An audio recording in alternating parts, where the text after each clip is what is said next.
અને આપ લોકોના માધ્યમથી જાણવા મળ્યું કે દહેગામમાં હિન્દુ મુસ્લિમ બાબતે કોઈ ઝઘડો થયો છે, તોફાન થયું છે અને ઘણા લોકોનો રાઉન્ડ અપ પોલીસ દ્વારા કરવામાં આવ્યા છે.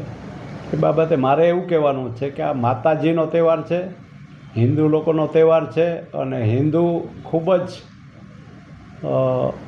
સહનશીલ પણ હોય છે અને ખૂબ જ સંસ્કારી વિચારોથી હોય છે.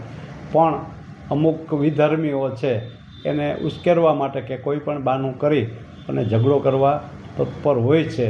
એમને ઘણા બધા સબક શીખી લીધા, મળી ગયા છે, છતાં પણ આપણી હાર્મની, સૌહાર્દ હાર્મની જે હોય જળવાય એમાં પથ્થર નાખવાનું કે કામ કરે છે એ ગેરવ્યાજબી છે, વ્યાજબી નથી. અને અત્યારે કોની સત્તા છે, કયા વિસ્તારમાં શું પરિસ્થિતિ એ બધા સૌ જાણે છે. તો એના તહેવારોમાં આપણા હિન્દુ કે સનાતનીઓ કોઈ દિવસ કોઈ ડિસ્ટર્બ કરતા નથી. એના તહેવારમાં ક્યારેય આપણે ક્યાંય ભાગ લેવા જતા નથી. તો એ લોકોએ પણ એના આગેવાનો હોય કે એના ફિરકા હોય કે એના જે લીડરો હોય એ લોકોએ સમજી જવું જોઈએ અને એને અપીલ કરવી જોઈએ કે હિન્દુ સમાજના જે કોઈ પવિત્ર તહેવાર હોય એને અભડાવવા માટે આપણે કોઈએ જવાની જરૂર નથી.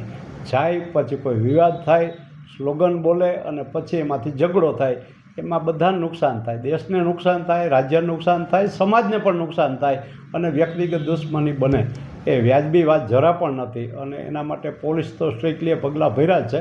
પણ હું પણ અપીલ કરું છું મુસ્લિમ લોકોને પણ કે તમે તમારા તહેવારો, તમારા વિચારોને તમે માનતા હોય, તમને મુબારક છે, ઉજવો તમે.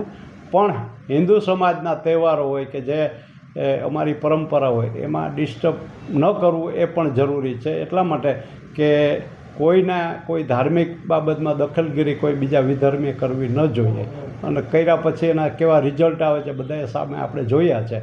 એટલે મહેરબાની કરીને વર્ષોથી જે શાંતિ જળવાય છે 20-23 વર્ષથી, એ શાંતિ દોડવાનો કોઈ પ્રયત્ન ન કરવો જોઈએ. દહેગામ હોય કે એની બાજુનું ગામ હોય ત્યાં પણ હું એવું અપીલ કરું છું મુસ્લિમ સમાજના લોકોને કે ભાઈ કોઈને ડિસ્ટર્બ ન કરો અને શાંતિથી સૌ ખાઈ પીએ, મોજ કરે. અને આ મોદી યુગ છે, મોદી યુગમાં જે અત્યારે સેવા સગવડતા મળે છે પ્રજાને એ ભૂતકાળમાં ક્યારેય મળી નથી. તો એ ગોલ્ડન પીરિયડ છે ને સારી રીતે શાંતિથી વિકાસના પથે જોડાય અને વિકાસ માટે સૌએ આગળ આવવું જોઈએ અને કોઈએ હવનમાં અટકા ન નાખવા જાય એવી હું અપીલ કરું છું આપના માધ્યમથી.